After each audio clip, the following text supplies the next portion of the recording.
Presented by GK Boss Music. Music by Divilliers. Singing by Gautam Arya. माथे में है चंदन हाथ में कमंडल करे छे हाथी के सवार किए हो विश्वकर्मा बाबा विश्वकर्मा बाबा।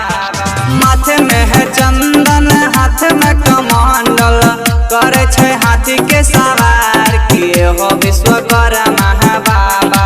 सबके करई है बेरा पार किए हो विश्वकर्मा बाबा। गाड़ी पर लिखल तोरे नाम किए हो विश्वकर्मा बाबा किए हो विश्वकर्मा बाबा। Presented by GK Boss Music. Music by Divilliers. Singing by Gautam Arya.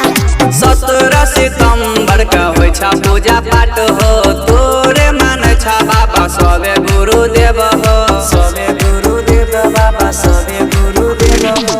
17 सितंबर का होय छा पूजा पाठ हो तोरे मान छा बाबा सबे गुरुदेव हो सबे गुरुदेव हो।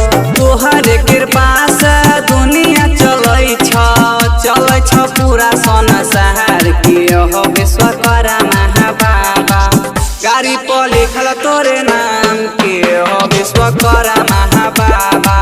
सबके करई है बेरा पार किए हो विश्वकर्मा बाबा किए हो विश्वकर्मा बाबा। Presented by GK Boss Music.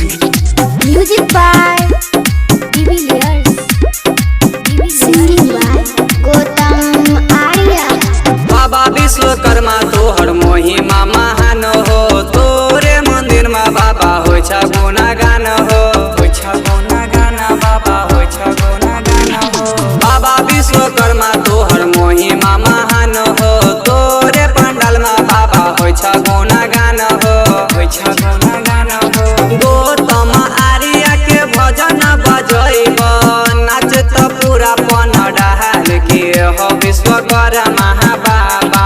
सबके करई है बेरा पार किए हो विश्वकर्मा बाबा। गाड़ी पर लिखल तोरे नाम